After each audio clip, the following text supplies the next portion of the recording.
got to be a few decent eggs left in this world. To be fair, I mean, like I have a huge chunk of CDs that I bought just because I thought that it would have the lyrics inside the liner. Oh no. Because I could Guys, not figure out those what the hell they were sons- saying. Those And I kid you not, sons of bitches. for the longest time, I was convinced that Van Halen was singing about Cannonball.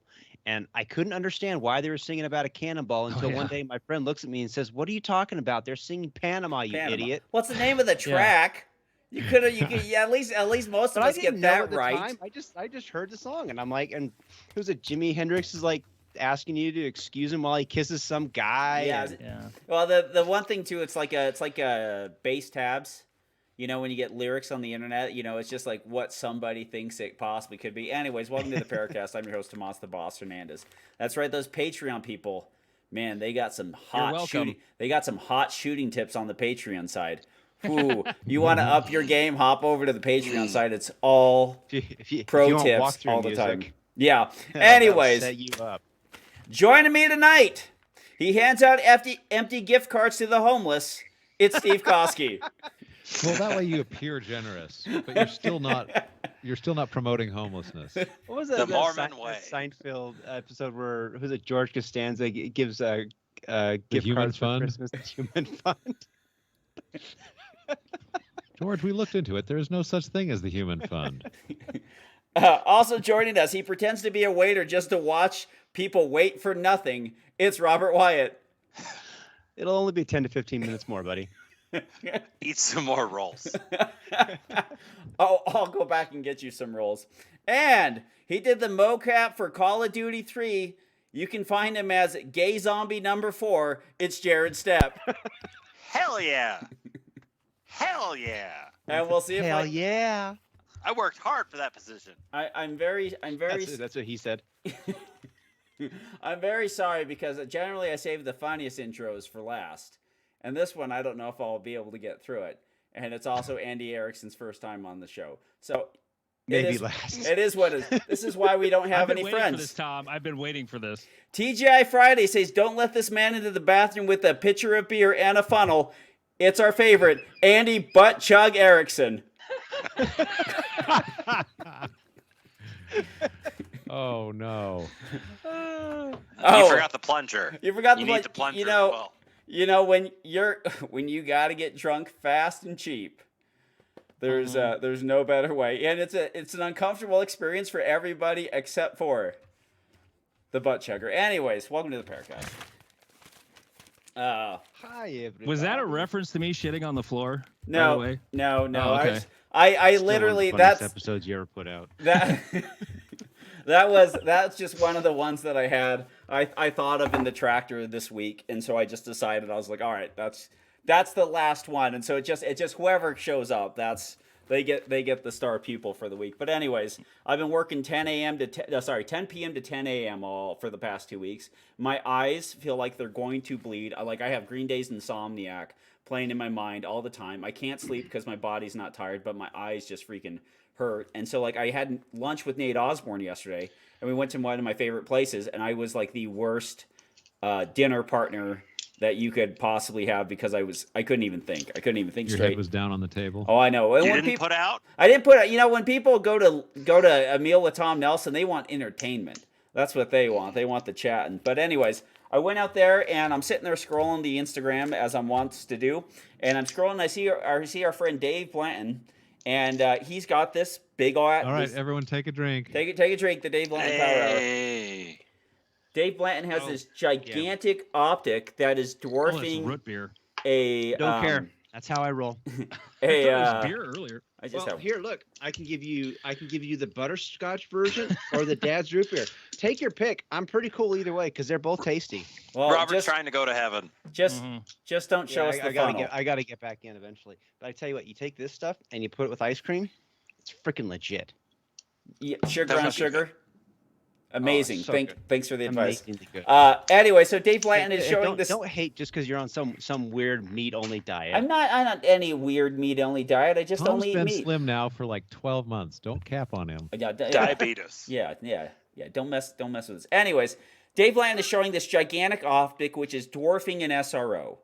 Like absolutely like just this big Oh, thing. the Quonset hut? Yeah, so this is this becomes, so I'm sitting there looking at this, and it's the what is it, Silene Bowl Pro, and I'm sitting here and I'm like, well, I'll look this thing up. It's like this 3.5 MOA, and it has a very low deck height, and it's on an RMR footprint. So I looked this up, and it's $250, and I text Dave. I was like, hey, is this thing legit? And Dave's like, I got to go to the range tomorrow, and I'll check it out and let you know. And then Dave texts back, like, this thing is great. I dropped it from 5 feet with that 2011 on it, held up strong, great. And so I was just like, all right, like I need an RMR footprint. They're made in America. They have a unlimited lifetime warranty. So I got one of these things, and we'll see when it shows up. No. Are you going to drop it from 5 feet on a 2011? No, because I'm that not. Sounds insane. I'm not, Did he really do that? Yes, yeah, onto a piece of 550 steel, and it held up. I mean, the SROs aren't Was known. this a borrowed 2011? Well, Well, I think Jared, the optic was can borrowed. I use your gun tomorrow afternoon? I only need it for about 5 minutes. Hey, he's probably reviewing one of those Gerson 999 2011s. Have you guys seen those? Those look Yeah, wild. that's pretty cool, man. I mean, I tell Buy you what, that instead of a 20 Prodigy. It's probably better. Oh, why? I'm going to spend the money either way. But I'll give. That's the thing, dude. I mean, it comes with a 3.5 MOA dot and a housing that you could park like an aircraft carrier on. Why don't they trade some of that housing for a larger dot and have it actually be useful? I think 3.5 is still Looks fine. like shit. It is one of the ugliest things I've ever seen in my life. It's like, hey, I mean, it's like the designers are sitting there like, hey, we're going to rip off HoloSun, so let's go and rip off the best parts of it. Well, the dot's pretty good. Hey, you know what we should do? Let's put the ugliest housing on this thing ever.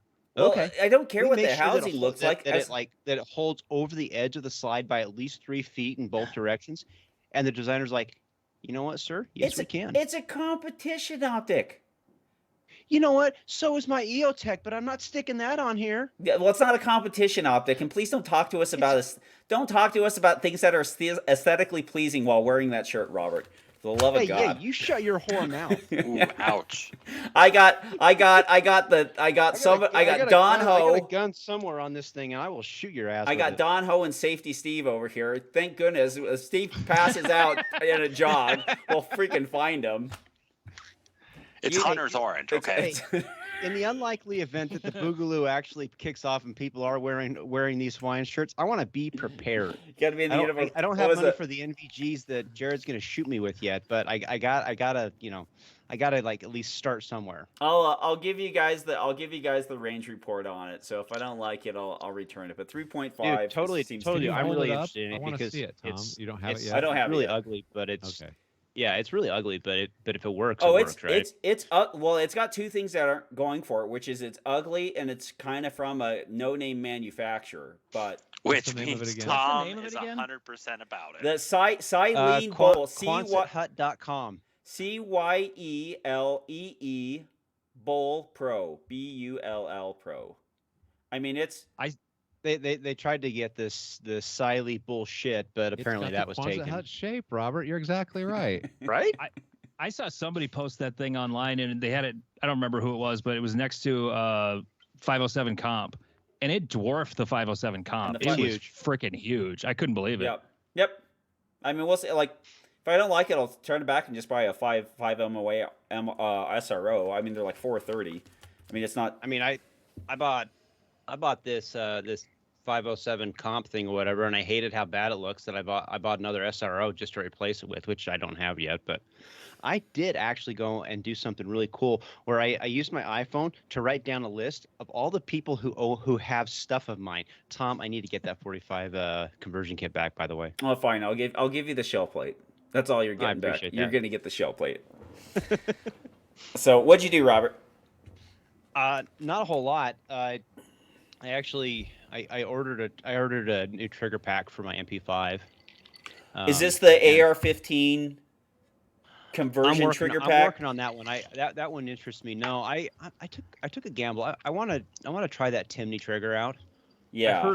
I've heard enough people, like originally it was like people were like, oh god, it's a Timney, so it may not work. But I've heard enough people that are like, no, we've actually had some really good results with it, and I think it'd be fun to play around with. Yep. And so That should be here, and I'll throw that in. The only thing I don't know is it may or may not fit into the. Gosh, I always forget what this thing's called. Basically, because you have the trigger pack and then you have the grip, that Yep. grip module. It may or may not fit into that one. And I've kind of asked around, but I've gotten 2 different responses on it, so I'm not entirely sure. If it doesn't, then I'm going to do what I've kind of wanted to do in the past, which is actually switch to that Magpul one, because I actually really like the Magpul grip on the way that thing actually sits a little bit more forward, because Yep. the MP5 is so angled back, which kind of annoys me. But the Eric Steiner has the Magpul version. I always thought it looked really, really good, and it works for my hand being forward a little bit. I just like I actually like the old kind of like furniture that some of those original MP5 or those 1980s MP5s, like the thin handguards that like come on the Zenith ones.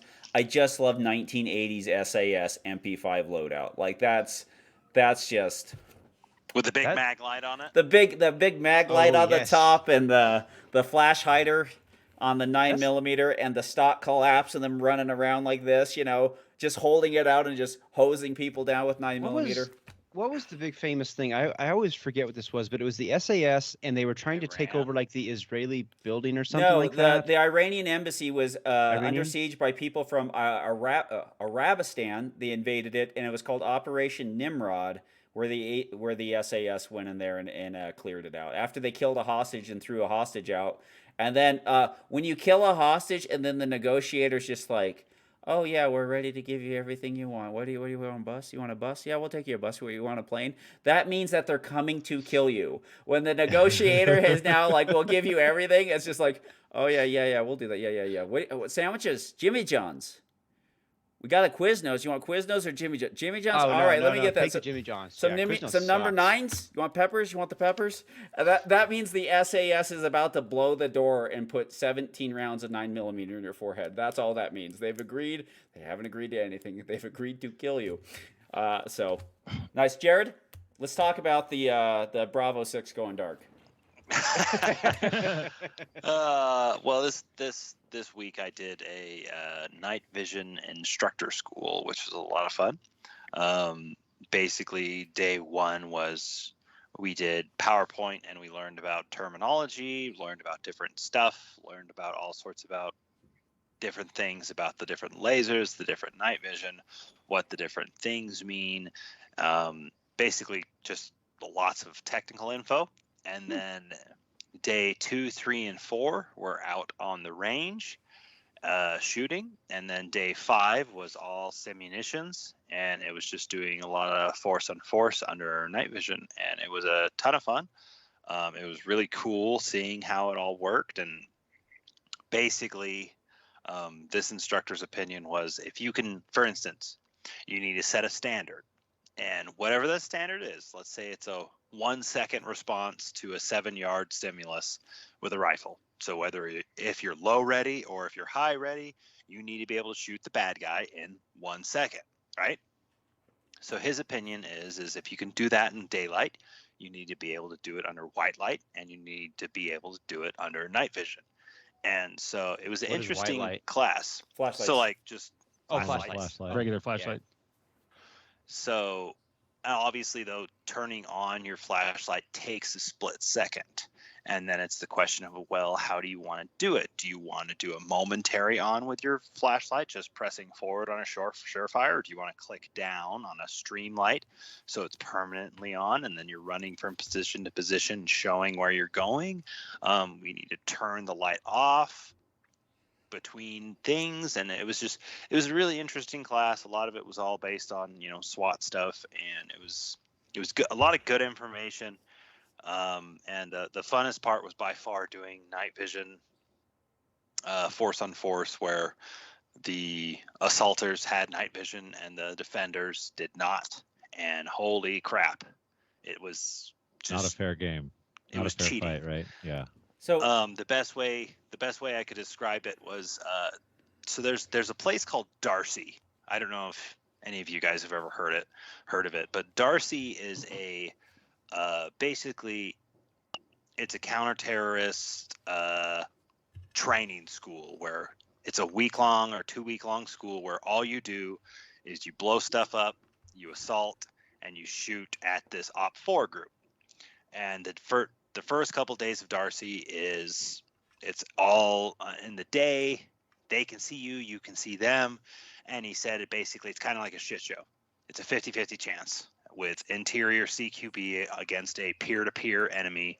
If they are good and if they are trained, if they know what they're doing, you have the 50% chance of you winning versus them winning. Cool. And doing this force on force training, you realize how dangerous CQB really is if you're fighting against a peer opponent. But once you get night vision, he said it was obscene how crazy it was where if you have night vision and they don't, it's just weaponized murder. And you just go through this whole shoot house where there's like 20 bad guys and you just shoot the shit and you kill every single one of them. So it was insane. Did you guys do any simulations with night vision versus night vision? No, actually, because we didn't do night vision You're night vision. You're gonna see bad guys with night vision here in the next probably 3 to 5 years. Well, there was actually a bad guy with night vision about 4 or 5 weeks ago here in Utah, where the bad guy actually was setting up bombs around his house. He was doing all sorts of crazy stuff, and he had night vision. He had plates. He had an AR. He had everything that we had, and then he made a bad mistake, and he got his head blown up by a 77 grain OTM Match King. So it was crazy. It was great. Yeah. Passive is also a thing, and that's how you counter the peer-to-peer, which is you actually have to get your night vision monocular or dual tube behind the aiming device of your choice. Apparently, if you're gonna shoot passively, the aim point T2 is by far the best. Tell us about what do you mean by passive? So passive. So there are 2 ways to shoot under night vision. You shoot using a IR, an infrared laser, or you got an illuminator. Correct. Or you shoot passively, which is actually aiming through your red dot. Oh, gotcha. So the illuminator, you're projecting a dot in infrared that you can see. Most of the time with an illuminator, you're projecting a flashlight beam and also a laser point, and you use those to actually aim and to illuminate the area. And so you use those to see, and that's the easiest way to shoot under night Right, but vision. if someone else has IR gear, then they can see you coming a mile away. Correct. So they could see your night vision. They could see your IR illuminator. Your emitter, so they could see your that flashlight. You're coming up to this room. And so if you're fighting someone who has night vision, then you have to use what's called passive aiming, which is literally you just get your little tube, you put it just like you're shooting a normal AR, and you aim through the EOTech or the aim point or whatever you have, and you shoot using passive aiming. And so passive aiming is you're not emitting any further night vision to the bad guy, and that's actually how the bad guy with night vision was killed a month or 2 ago. There was a sniper who had a clip-on night vision device with his scope, and so he saw the dude trying to sneak out and got him. The crazy thing about the entrenched people is like the thermal vision and the thermal vision scope happen, because when you're sitting there, you're watching the plane, like even when you see guys in night vision, because it's such a green hue or you have the white hue, it's hard to tell like the details of somebody. And then you watch what guys see when the thermal vision, and in a field of corn is like right there, he's right there. And then you see some of those videos out of Ukraine where both sides are using thermal vision, and like what those snipers are doing, it's just like I don't want any part of this world. I don't want it. I'll pay for the music. I'll buy the Blu-ray. I'll keep me away from the thermal vision. I'll be all right. The new it's called the E-Coti, E-COTI, and it actually clips on to the front of a night vision monocular and will make the center portion of that monocular thermal as well. Wow. And so it's really cool because it looks like the Predator vision, or it looks like a Call of Duty or like a Halo game, because if you're looking and if it sees heat, it actually will draw like a line around that heat, and so it like draws a line I saw around a video the bad of something guy. like that. Yeah, and so that's thermal. Oh, And it's night vision enhanced with thermal, and it's probably the coolest shit. It's only Ever. $9,000. Yeah, Yeah. it's Just a looking at that. Holy crap! And That's that's not bad. $9,000 plus the night vision device, What you plus the laser aiming device. That is an additional add-on. and the That is helmet not by itself. and the Correct. mount, the helmet. How's your neck after doing all that? Actually, it was good. If you're gonna do night vision correct, plan to spend about $15,000. that's not bad. Says the Shadow Man. I could sell my Patreon.com shadows and take care of that. /PARAcast. Listen, Instead of $1 a month, please give us 15,000 a month. we're gonna have to start doing this like Fortnite. Kids, get your parents' credit cards. So Jared, who has night vision training in the LEO world? Is it mostly SWAT teams? Predominantly, it's going to be your SWAT team, but it also just depends on your team. There's a lot of SWAT teams that don't have night vision capabilities, but there are more and more SWAT teams that actually do. The trainer, actually, how they would do any SWAT hit was they would cut power to the house, and they would do 100% night vision, and they would rocket dual tubes, and they would have IR illuminators covering the entirety of the house. Like, they would do everything night vision. Whereas, for instance, right now, what our team does is we're kind of both, where we'll surround the house. We'll have red and blues going in front. We'll have white lights hitting windows, et cetera, et cetera. And if we're clearing a house, we'll typically do white light. But there are circumstances where we will actually use night vision to our benefit. And What happened to the old FBI Sneak. trick where you just wait till they're in the shower? I was naked. I was so nuts. You guys can't do this. That's Ask why you have Provo. a shower gun. Ask Provo how that went. So what is funny is like, hey, if you know the conditions of the fight before your enemy does, it's a big advantage. SAS, cut the place, blow the doors in, and if you're the guy running around with the flashlight, the one-eyed man in the world of the blind is king. And So kids, remember, Claymore Roomba. Claymore and Roomba, flashbangs. Claymore Roomba, get out there, DJ Roomba. Help me, DJ Roomba. Steve, I saw the dot on the gun.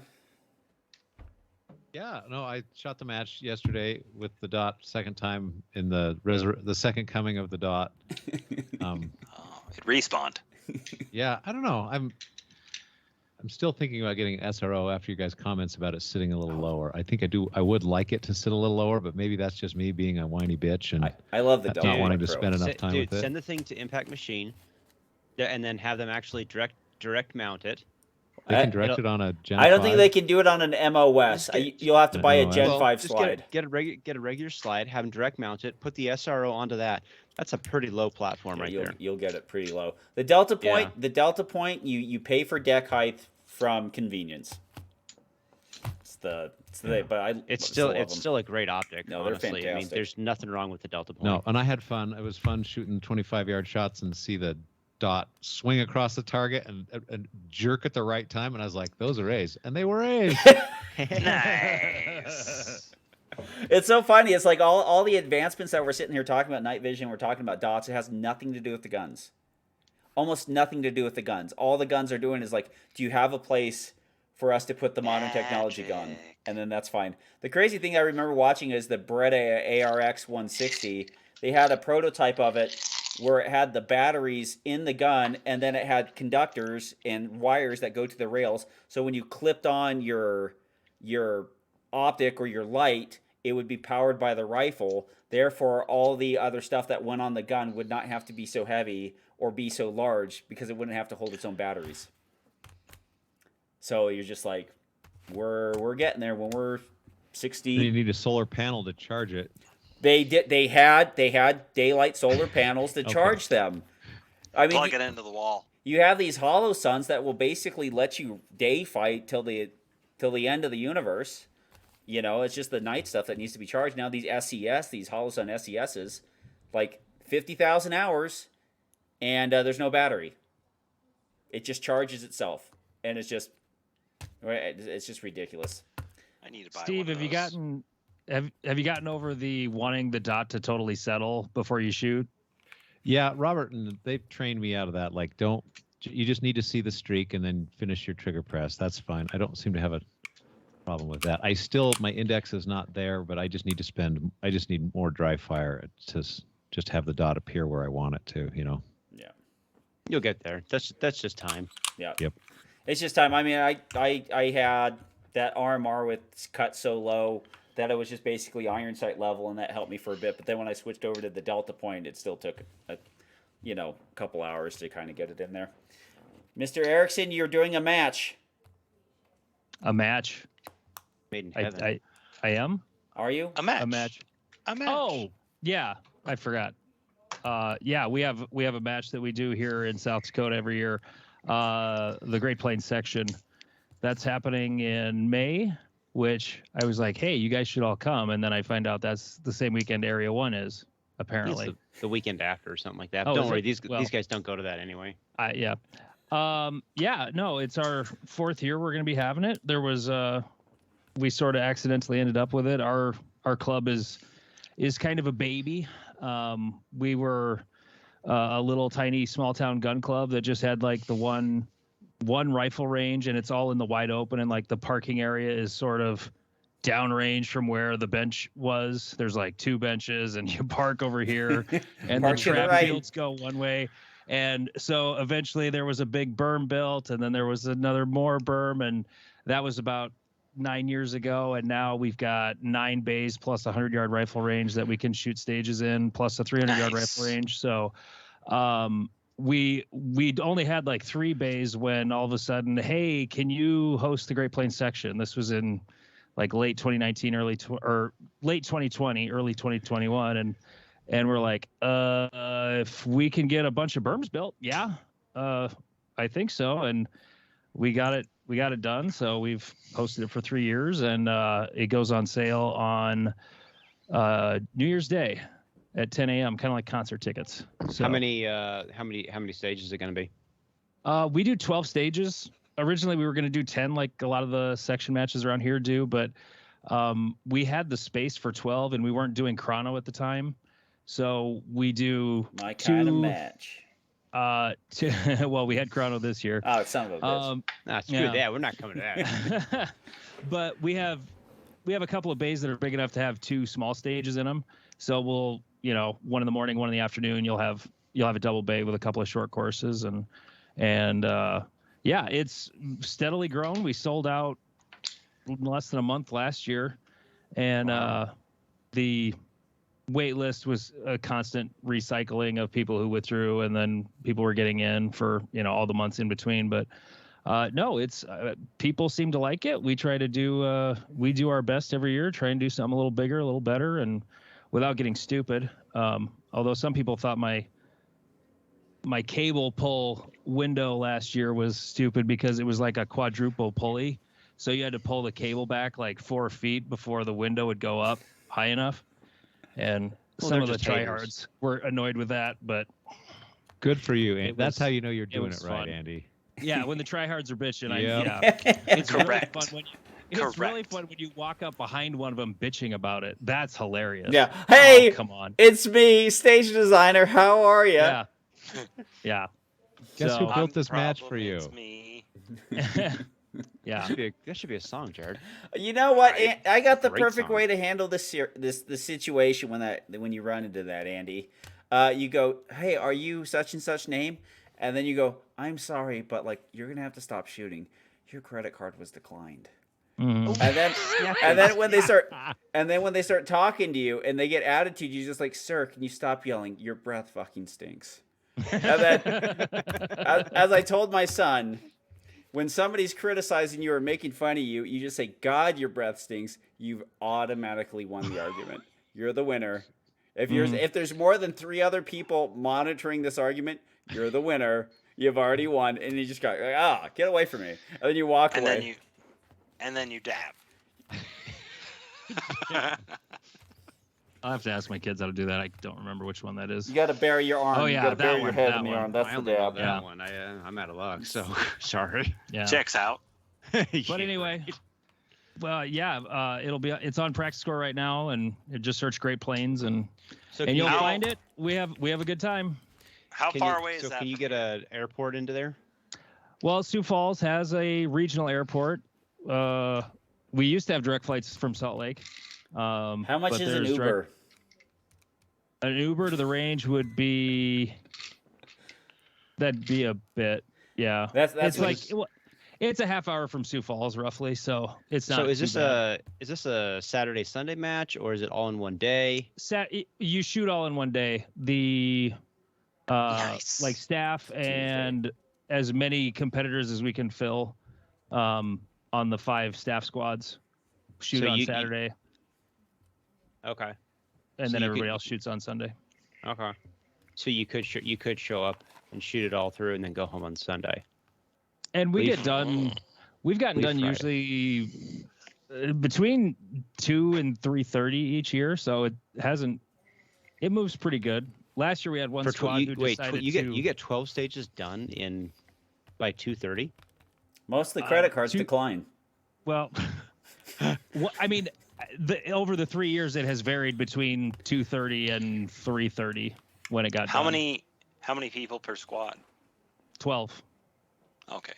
Yeah, they don't do that janky crap that we do with 17-man squads. Yeah, that we was an like interesting company. conversation. But Yeah.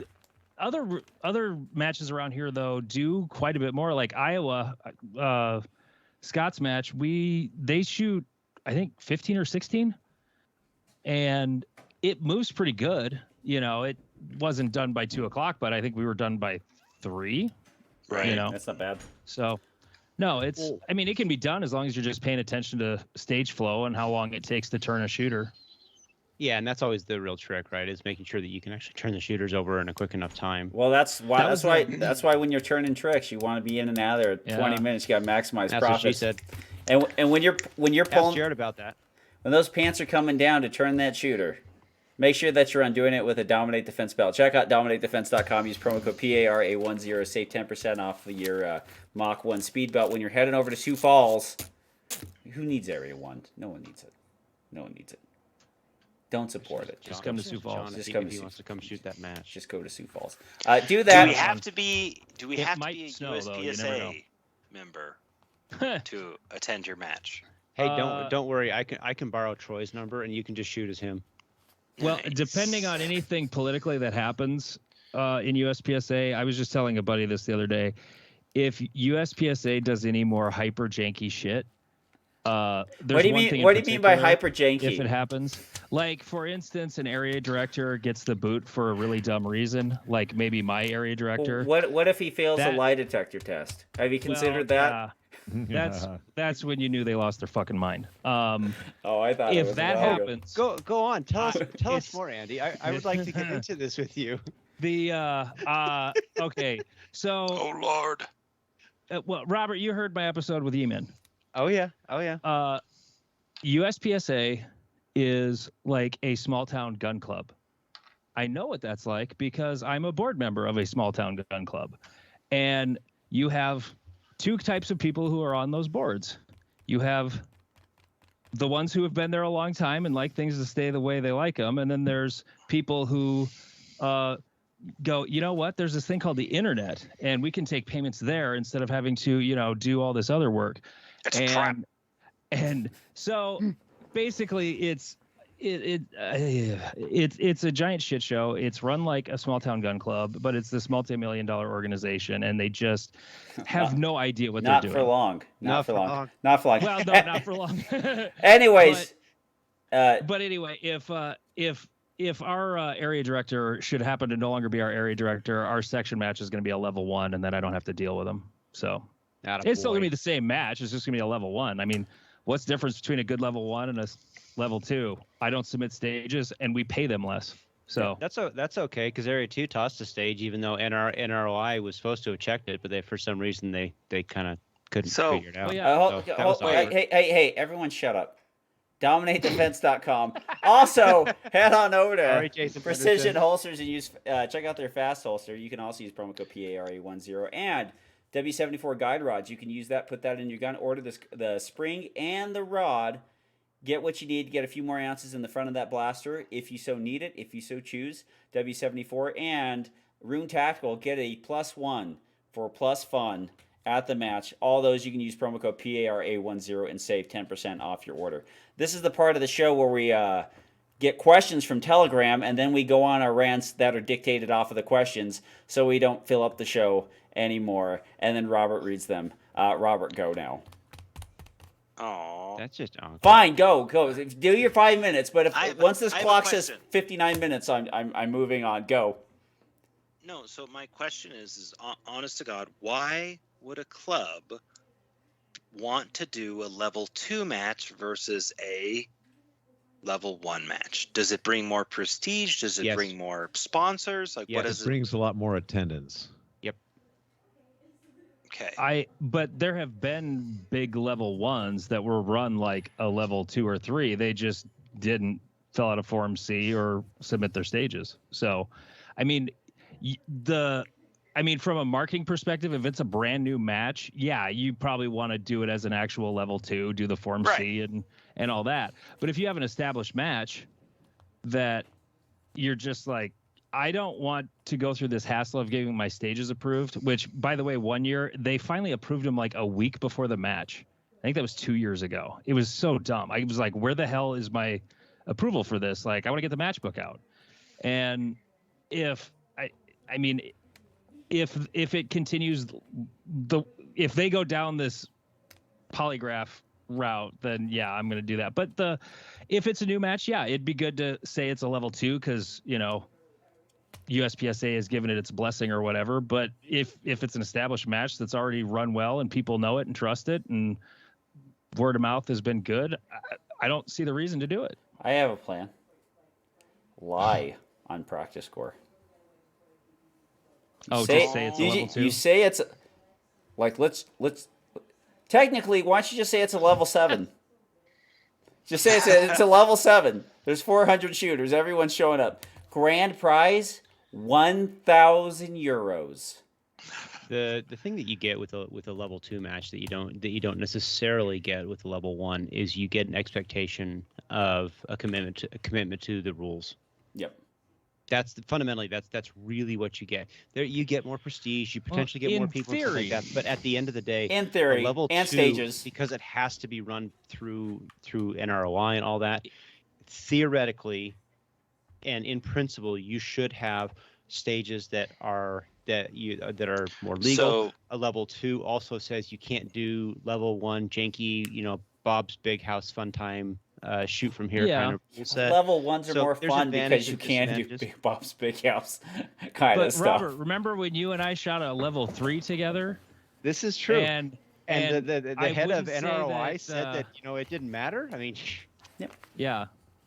Troy was the range master, and there was an illegal stage, and it was like, everybody's already shot it, so It's fine. we're not gonna change it. it was such a dumb stage too. Oh, it's terrible. All right. I still have the video of that thing. I mean, you can you cannot shoot everything from one position. Yeah, hold my beer. Da, da, da, da, da. And we shot it all. It is what it is. All right, questions. Jared had something. Jared. Mr. Jared. that was He my asked it, question. didn't he? Okay. All right. Good. Oh, All we're right. from Connor Williams. How do we get rid of some of the outdated rules, like no thigh strap? I have more and more new shooters coming to my local match with them, and it's very frustrating having to explain it to them because it does nothing but deter from coming back, and I can't blame them. Honestly, a piece of equipment being too militaristic, looking is dumb and fuddy.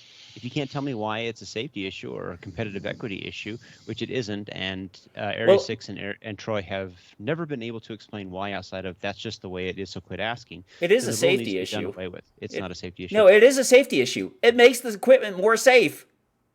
Like yeah, in if that it, regard. how many Actually, he freaking goes on to say that. Yeah. yeah. So. Sorry. But like No. Yeah. I mean, do you want to answer this? I can answer this. here's pretty- you want to get any rule changed right now? Go to the 6 people who are ruining the sport and tell them that you'll vote for them in the next run if you let thigh straps come in there, or that you'll fight for them on Instagram. And you'll tell them anything else. Tell them you want 36 rounds in production. Like they'll do anything for you. And like Steve said last time he was on, was like they'll do anything because they have 16 minutes available. Like they will change divisions, they'll ruin the sport, they'll order stuff on a credit card that they can't pay for. But just say that you got their back, you'll get thigh straps in like a month. Right.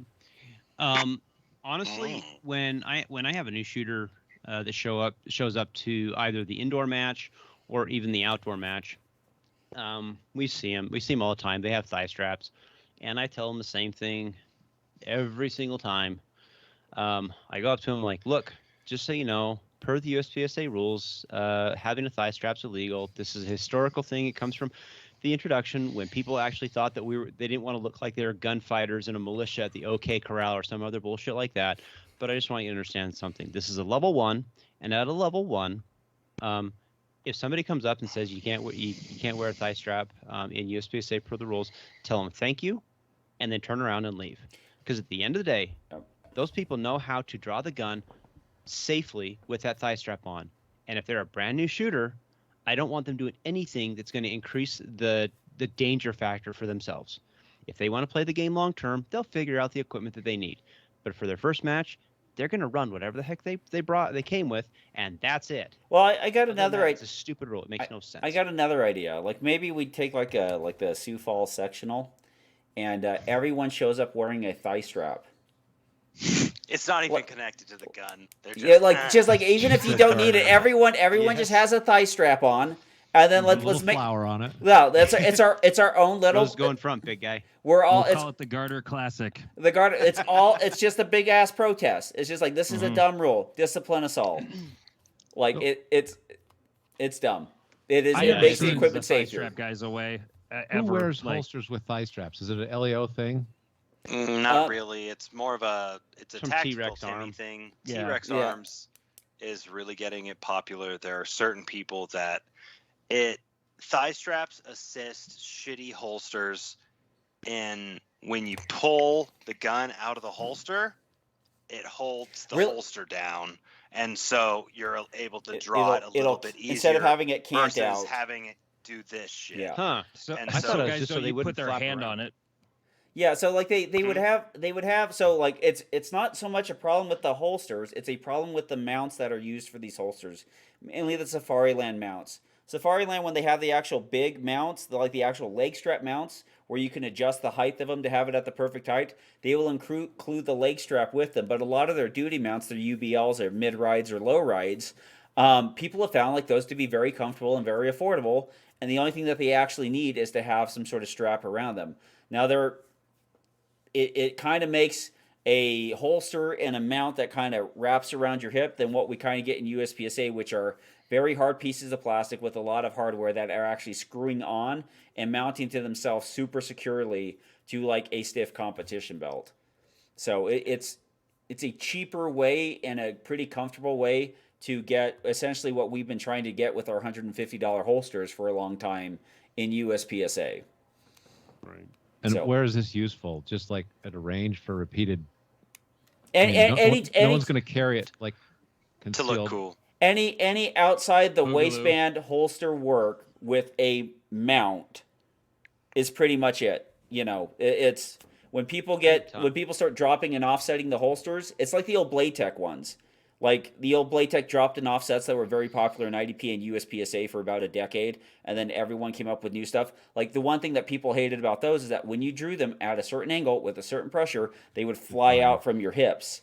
And this is just an answer for it, for basically a problem that's plagued dropped and offset holsters for a long time. The rule book prevented, if there was no rule book, we would have been doing this for 20 years. But since there is a rule book, we came up with a bunch of different expensive ways and convoluted ways of solving the problem with the holsters. That's all it is. There'd be no need for a Henning mount if you could have a leg strap. Because everyone would have just been like, strap it. Cowboys figured that shit out 200 years ago. What's this piece of leather for? Like you tie it around your leg. Oh, so the holster doesn't flap. Yeah. All right. Horseback too? Yeah, it works. All right, cool. So, Jared, do the SWAT teams wear thigh strap holsters? Some yes, kind of, some sort no? of. Some yes. Honestly, it really is like the best way to describe the thigh strap issue is there are certain people that follow certain influencers. Certain influencers sell thigh straps. Yep.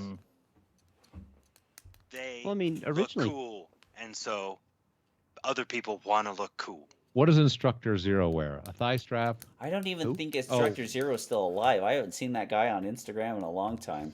I don't know. Whatever But- that guy's guy. doing, that's what I want. Because he's fast as F. I don't think thigh straps are necessary. I didn't wear one when I worked on patrol. I don't wear one currently on SWAT. I know many people who do wear them on patrol, and I know many people who do wear them on SWAT.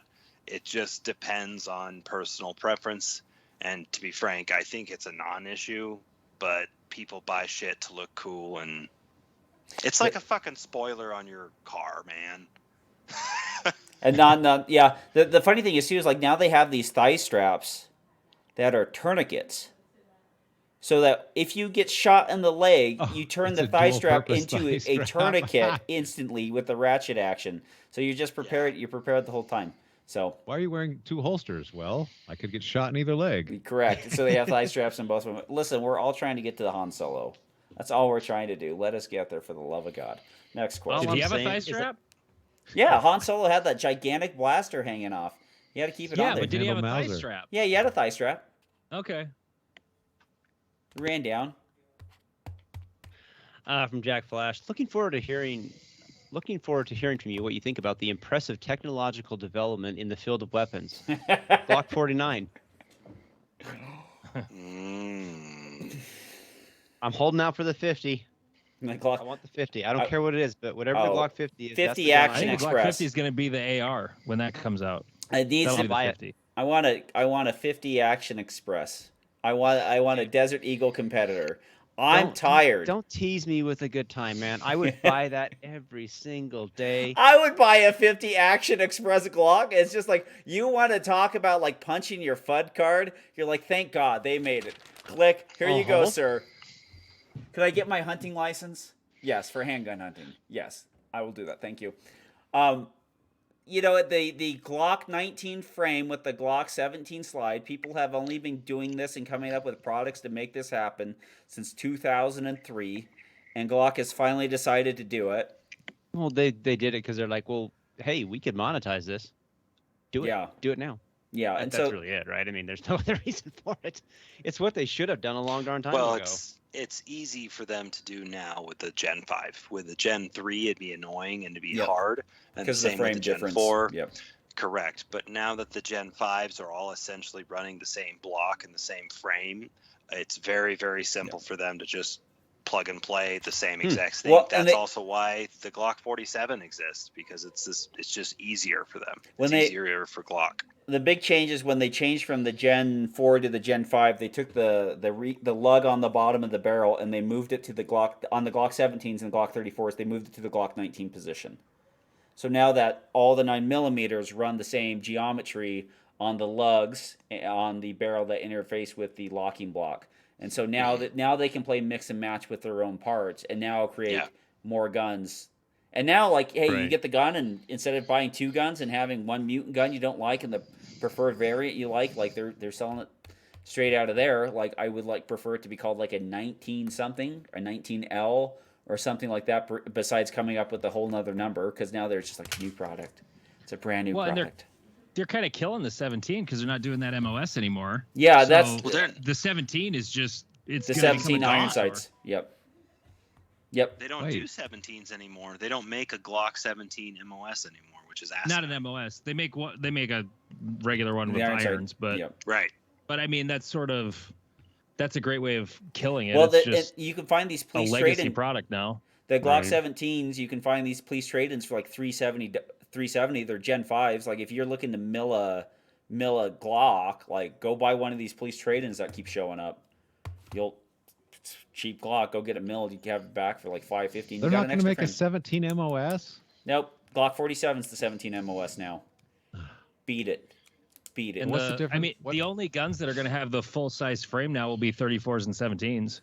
The 17 without the MOS and then 34. That'll be it. Everything else is either going to be a 45 frame or a 19 frame. Yep. hmm And that's just for parts compatibility, and it makes them. They have less SKUs. And the now for 47 is parts. the same as the 17, other than it's got the Glock 19 geometry inside. Correct. Yeah, it's got a frame. The dust cover's like a 19. Yeah, the dust cover is a 19 length dust cover instead of a Glock okay. 17 cover, so that you can put a 19 slide on it or the the new 47 slide on it and have the interchangeability.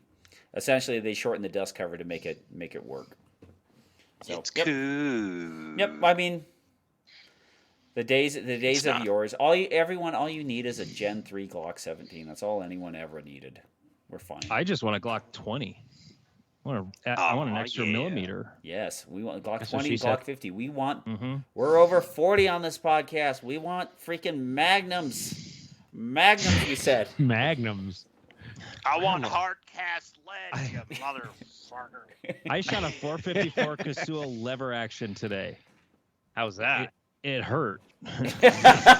Ugh. I was like, that looked violent. My buddy had it, and he's like, "You want to try it?" He hands me 2 rounds and shoving these giant dildos in the side of the thing. Okay, let's go, and pull the trigger. I'm like, "Oh wow, that's like a shotgun with 3.5-inch Magnum loads. That was fun." Okay. Yeah, it's very interesting. Wow. I can tell something has a lot of recoil when the bullet weighs more than 300 grains. To me, it's a tell. That's a clue. Yeah. Science. What's a 500 Magnum? Was it some of those like 500 grains? What are those? How heavy A are those lot of- get? Really common is the 440 grain cast bullet. Hot. How dang. big's a 44 Magnum bullet? How many grains are those? Never owned one. Less than the 500, I'll tell you much. We do Yeah. know it'll produce like 658 power factor. The So- heaviest bullet I've ever loaded in 500 is a 700 grain bullet. Oh my gosh. It's like this long. Was that to kill Iron Man or what? Well, you can only push them like 1,300 feet per second. They don't go super fast, but they're super heavy. Yeah, that's still fast. Jeez. I It's can't fast, dodge it. but- I can't dodge it. I'm afraid. I would prefer to get hit by an arrow than get hit by a 700 grain out of a 500 Magnum. And listen, and arrows are psychologically damaging because you see exactly where you were hit. There's no was I hit, and then like you That feel the roddy weight of the thing sticking out of sticking you. at you. Yes, if you Yeah, got hit. it's a tell. Flappy You thing get it. that follows you around Yeah. until you stop moving. From Taylor Daggs, iron sights. How the crap do you use those things? Steve, go. I'm trying to forget.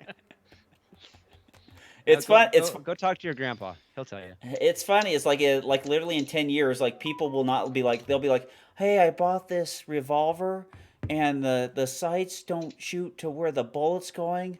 How do you fix this?" And then it's just like, "Well, here we go. Let me teach you a little something called about Dawson precision and sight heights and what you're gonna do." But I was on the Casual Shooter podcast this week, and we had this discussion about divisions, and it kind of morphed into a whole number of things. But Leif Kunkel, the owner of GX Products, he actually mentioned that he has seen shooters, brand new shooters, show up to matches who have never shot an iron sight gun, and that is weird. I mean, like you know that eventually that's going to happen, but just to be like, seriously? I mean, Yeah. you moved from Call of Duty to a red dot and you've never once touched an iron sight gun. That's unusual. it's the way it is. It's the future, Robert. Yeah, the future's now, old man. It's just, I mean, iron sights. I mean, they work, right? I mean, that's the nice thing. I mean, the battery doesn't go out. You don't have to worry about it. But You can pretty much be just as fast with them if you were I'm gonna disciplined say enough to learn them. something Say something, Jared. Say to something. people. I never did a front sight focus when I shot irons. yeah, we could tell. Not once. Just all target. Always target focus. Have this blurry. Have this blurry. Blah, blah, blah, blah, blah, blah, blah, blah. It was dead. Yep. Run to the next target. Never once did a front sight focus. You don't really need to. I mean, unless you're doing like some crazy like kind of like B8 shooting. There's Yeah. some techniques with front sight Yeah. focus that can really help you. But this Yeah. is like slow fire, like B8. You're like picking your spot and shooting it.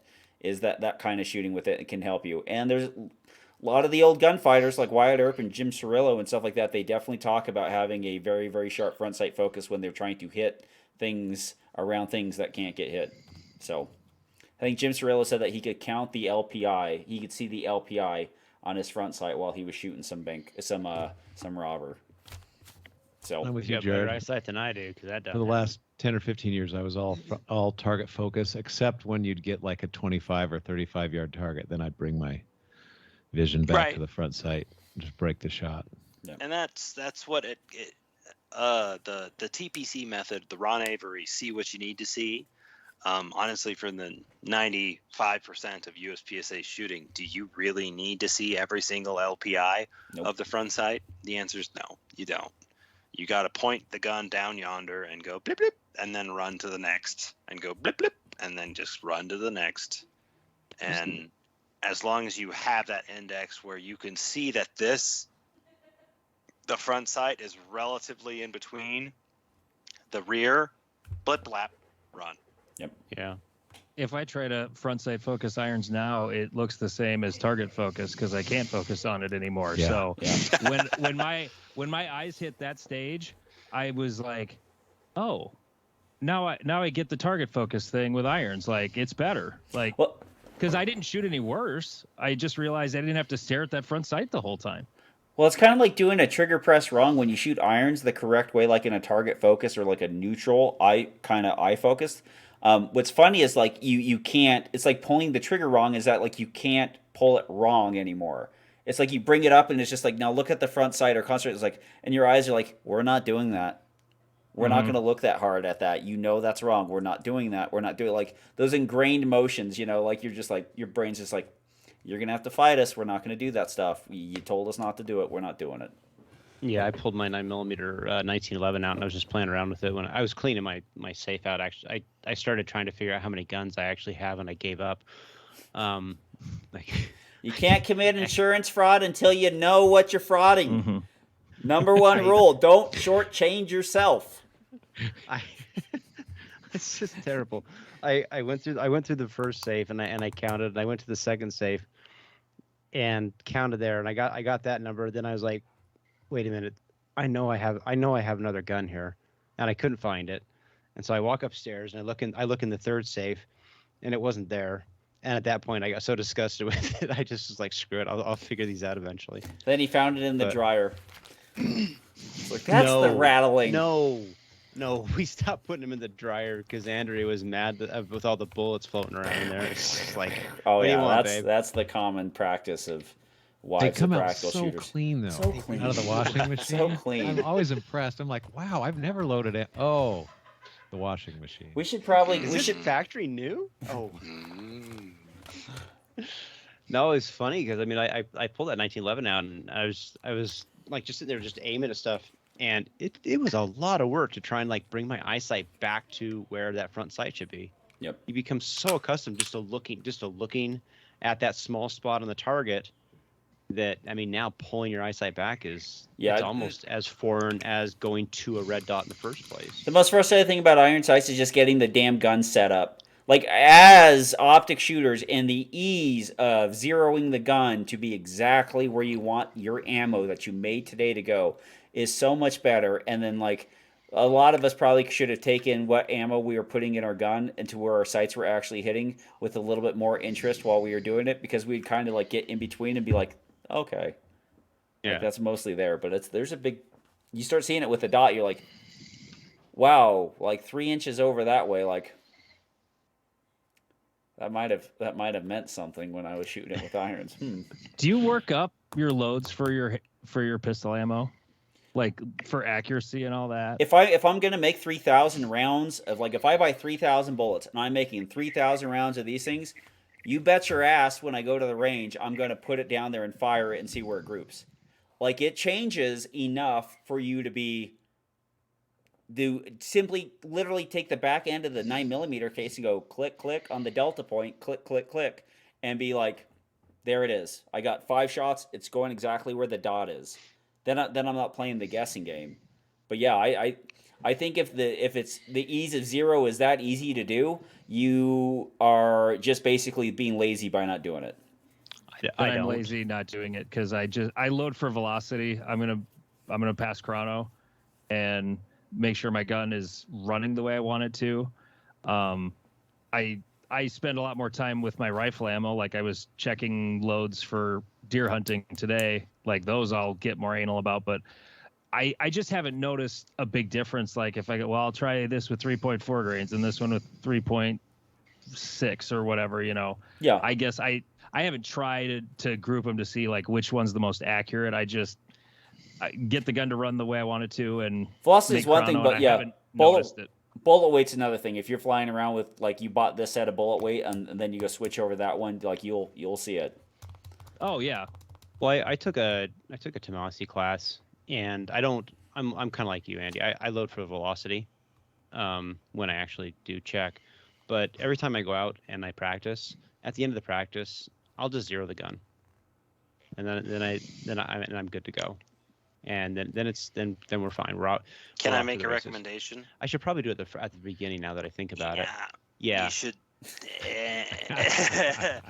always, if you're gonna come out and do a good practice session. Well, the thing is, it never functionally it never changes, right? But, it's a good point, Jared. It legitimately, yeah, it makes perfect sense. No, like go ahead. If I'm doing any practice, the first thing I do is a B8 at 15, Correct. 20, 25 yards. This is because you want to make sure your foundation is there, because if your shit got bumped or your whatever came loose, and then that makes sense. Do the entire practice session and you're just like, I'm a piece of shit, I can't do anything anymore, I fucking hate this life, I'm gonna sell this gun, and you zero the gun at the end of the practice session and it's just like wah. Well, but see, if you zero at the end and it's all off, then you go home feeling better. You're like, oh, it wasn't me. It was the sights. They were off, and then you don't feel so bad about life. It's literally I'm a little derpy, but less derpy, I guess. When you have to shoot smaller, harder targets, the details become details that you have to focus on. And if we just start going through and winging everything because they're man-sized targets at 7 yards or 10 yards or 15 yards and they're all brown, like A zones are pretty big damn targets. And they can hide a lot of shit. Shoot There's B8s. nothing wrong with the start of a practice session. Just shooting a couple groups, a couple shots, slow fire to make sure you can still do it. Make sure the ammo still does it. Make sure you haven't forgot those skills. You don't have to spend a lot of time. Correct. Like 10 rounds. Yeah, the downside of me is I have so much ammo that I've done testing for that if I was to go through like this room right now, I could probably pull out just random boxes at least 10, maybe 15 different sample sets of ammo that I've loaded up to do different tests with for Eli or something like that. And so I'm at this weird spot where I've got all this ammo. It's all loaded up. Some of it's good. Some of it's like really shitty, but I don't know what to do with it. Do I just take it out one day and just turn it into Steve. He is so ready to do all this. He's got 27 shadows. He's got 27 shadows. Color code the ammo. Take the grips off of your shadow. Put the red grips with the red ammo. Now this is zeroed for this ammo, and so like you I literally like the way you think, good sir. And Shadow 2s are $8.99 right now, so you better hop off. I know. Yeah. I almost bought another one. Just give them to Steve. Give all your extra ammo to Steve. Something's happening with CZ because every model of gun they make right now, even the Fancy Feast, is dirt cheap. Something is going on with CZ. Even at Shields, it was I saw one there for $10.49. PO7s and They're always PO9s off on price. PO7s and PO9s are going for $379 or $399. Something That's is what I up. bought mine for like 4 or 5 years ago. Bren 2s are going for like $1,500, $1,600, and CZ Scorpion, the 3+s, are going for under $800 for their rifles with kits. Something is going on with CZ. Yeah, they're probably consolidating their line because the economy is turning. To Colt. It is a Colt, but they're probably still consolidating their line. They thought that they were going to heal Colt. Colt's the virus. It's making them sick. No. What is Andy drinking tonight? Oh, well, I was drinking Buffalo Trace, but that's gone. Have you opened that George T. Stag yet, Jared? Still no. How I'm can still you just not? sitting over there. I don't understand you. I'm drinking. I just don't. You guys probably don't have this out there. Leinenkugel Summer Shandy. We have it. Oh, do you? Okay. Yeah. It's a grocery store here always has a lot of it until late in the year because it's a seasonal beer. That's like most of the year, but $10 12 pack right now is a pretty good deal. So I stocked up, and yeah, it's good stuff. It doesn't. What's that website, Steve? You the alcohol website. How to get get shit-faced drunk as and cheap not as fat? possible. Yeah. I looked this up one time. This is not a good one on that website, by the way. Get drunk, not fat. Top of the list, rubbing alcohol. Any more questions? Yeah, there's just two. Really quick, I shot a 2-gun match and it was a lot of fun. I saw so many different rifle setups and it made me start thinking about mine. What are the best parts for an SHTF or a PDW rifle? Optics, BUIS, muzzle device, WML, sling, furniture. Oh Lord Jesus, that's a big question. All right, last question. Yeah. I have an idea for a bad one. I had an All right. M1A once. That'd be Here. Why don't we do this? Why don't each one of us say what your SHTF rifle is? Let's do that. Okay. That's manageable. I just have an old 3-gun rifle. It's probably not a good SHTF rifle. It would do the job, I guess. It's got a Costco flashlight on the front. It's believe me, you won't tell the difference when the muzzle flash is heading your way. I've got it's 2. I mean, I actually keep that MP5 upstairs. That's kind of my bump in the night gun because I actually really like it. But I have it's 14 and a half AR, and it has a suppressor mount, so I could put my suppressor on the end of it. What is Hollow Sun's EOTech 510 version? Yeah, it's the got a 510 for on the it. open, and then the 512 for the enclosed. Yeah, so it's a 510, and I don't feel as strongly about variable optics as I used to. I feel actually pretty good for what I would ever actually have to shoot something at. I think that 510 will do everything I need to, and it's a great gun. It's worked for a long time. I've got a lot of rounds through it. That's what I like. It's good. Yep. 16-inch SIG 516 Romeo 4T on the top. I have a magnifier if I need a magnifier. I have a Streamlight HLX on a T-Rex arms mount to push it a little bit farther forward. I have my Yankee Hill machine suppressor mount and the suppressor on the gun if I need to have it step out. And if it's inside, I also own an MP5K in case I'm really, like if I got to step out of the shower and fight in the freaking bathroom, I'm ready, baby. I'm ready. I got that short little handy blaster. Jared's got It's that just flex defense. It's just duct taped to your back as you're showering. Does the tape say ho ho ho on it? Ho, ho, ho. Ho, ho. Now I have a machine gun. Now I have a machine gun. They got Lars. I got to see that movie in a theater last year. That was so fun. Because I was too young to see it in a theater. And there's so much I saw watching that on the big screen versus on a TV. It was amazing. I wish more movie theaters would actually come back and play some of the old greats, old greats, not like some of the really shitty stuff, but some of the old stuff was really good. We actually got to see Goonies in the theater, and as a kid, I never got to see that, and I really loved that movie as a kid, and so it was just a real treat to be able to see it in a theater setting. Let's see, last question. Well, apparently Adam Reiser was mad because we didn't understand his rap lyrics. Sorry, Adam. Nothing personal. I don't know any of that weird stuff, but whatever. You are white. This is true. Yeah, it's almost pink. That's how white I am. Let's see. Podcast question. What is a gun that you wanted to hate but turned out to be really fun to shoot? I know I have one right off the bat because I shot one this week. I had a client who showed up with a Smith & Wesson Governor. And I always thought the governor or the judge was the dumbest gun ever. And he had 45s and moon clips loaded up for it. And I shot it and I had so much fun. Nice. I would take one of those in a heartbeat. I actually will say a Flux Defense Raider. Most of those chassis guns I thought were dumb as fuck. And I thought they were stupid. And I thought they were just big gay. And I hated them.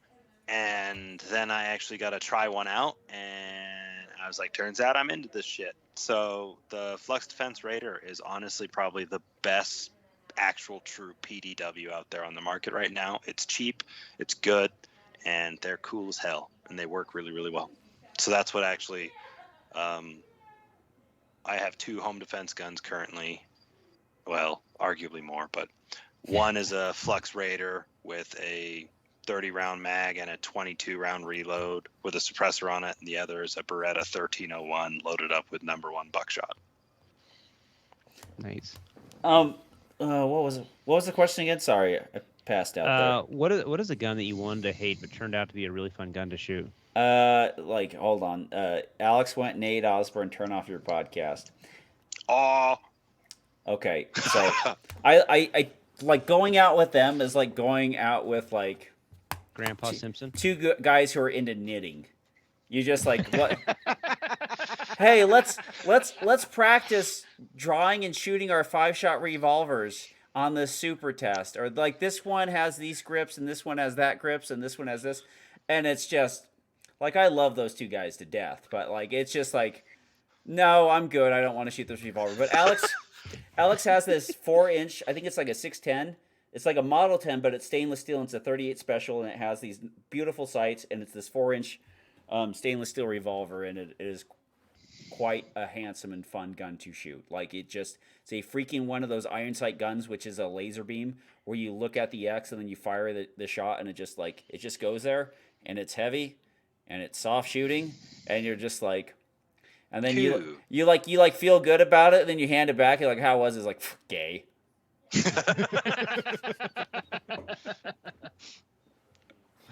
So Isn't that kind of revolvers in general though? Like, oh, I don't want to compete with no, that. because- That's not. But Nate- I have Nate- one and I love it. It's one of my favorite guns to shoot if I'm just shooting. Nate Right. handed me this I think it was like a 2-inch 9mm Taurus revolver, Okay. and I yeah. shot that, and I was just like, it the big gay. It literally feels like chewing on ball bearings. It is so abrasive. The trigger sucks so much, and then it was so leaded that like it was like shooting like a 6-foot group. Like I was like, I should stop shooting this. One of these might go over the berm. Like when the group's that big, and so That's a big group. I was shooting that thing. It's like, this thing is terrible. And then you grab one of those steel Smith & Wessons, and you're just like, okay. Or like Robert's like GP100s. Like you shoot one of those matched GP100s, you're just like, I could like this. Roger Mousley? Mousley was showing me his decked out. I think they're the 9mm one, the 920. 910. No, yeah. Holy shit, those are smooth as hell. Like those, that would be. I'd shoot the shit out of one of those at a match. Like those are nice guns. Those actually made me want to go buy a revolver and have some fun. Yeah, But- ask him how many of those 929s he had to go through to get that one to work. They take a Yeah. while. They are temperamental little boogers. 929s are like retired NFL running backs. Most of them retire, do charitable work, and move on to lives, and then other ones cut the heads off of waiters. I mean, I had an experience yesterday at the match. A guy on a squad ahead of us or behind us, the guy's shooting one of those big revolvers, and he's using tobacco. And then I noticed that he's wearing, like, he's cut the sleeves off of his shirt. Goddamn right. I'm like, okay, I'm starting to feel you. And then I see he's drinking an energy drink. And then I come around the corner out on the next one, and he's spitting. I'm like, okay, you got the whole thing going on. You got it all going on. And it's not a. It's like it was a revolver beer. life. It was a beer disguised. He filled up some Monster cans with Natty Light before he came out. Oh my god, it was just too much. It was just everything all at once. Yeah, it's just like it's like, all right, we get you, buddy. You got the whole thing going on, bro. What then are you? And then he leaves it as his Camaro IROC Z. You know, this. His wife calls him. He answers it, bitch. Anyways, go ahead, With a Steve. gun, I would put on this. And I would never own one of these, but I've shot them a few times, and they are fun to shoot. Those little North American Arms, little mini. Oh, Yeah. You single shotgun, you pew pew, and it's like that is really fun. Like if somebody said, "I'll sell you one of these for $50," I'd be like, no thanks. But they're great to shoot a few rounds out of. They're pretty entertaining. Yeah. They are fun. Those things are fun.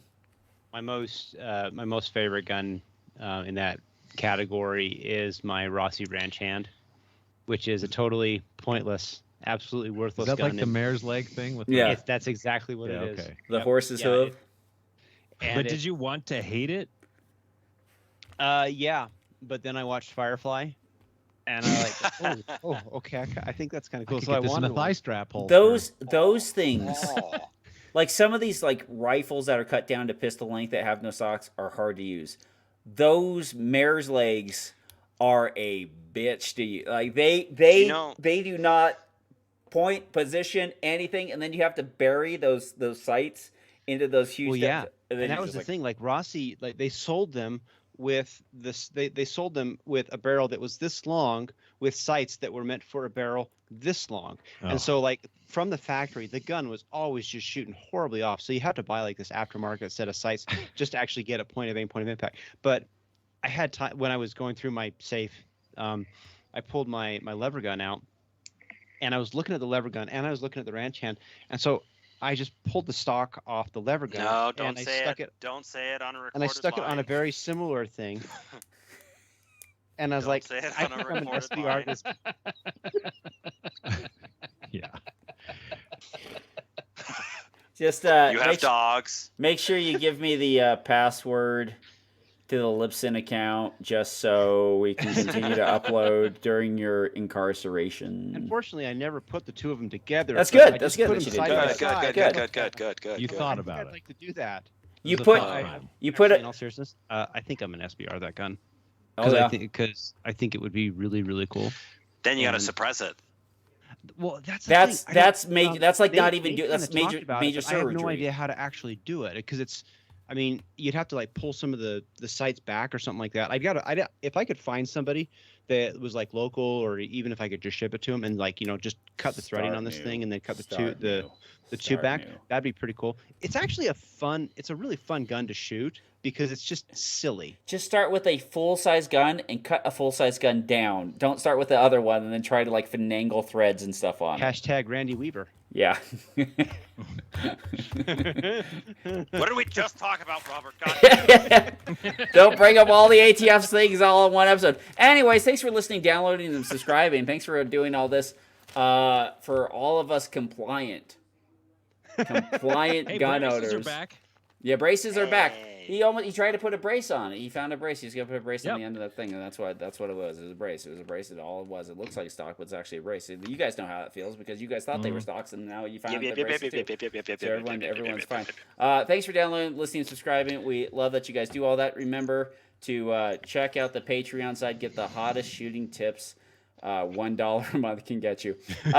For Robert Wyatt, Jared Stepp, Steve Koski, and Andy Erickson, I'm Tom Nelson, bidding you peace, love, and souls. We depart into the open waters of the sea of life on a little tugboat we like to call the PARAcast. Hasta la vista, baby. Good night, everybody. Dude. I won't Good say to see you, anything. Andy. Sign off, Andy. Sign off. Bye. Take someone shooting. There you go. Join Sioux Falls shooting. If you need your ship mowed, Andy can do it.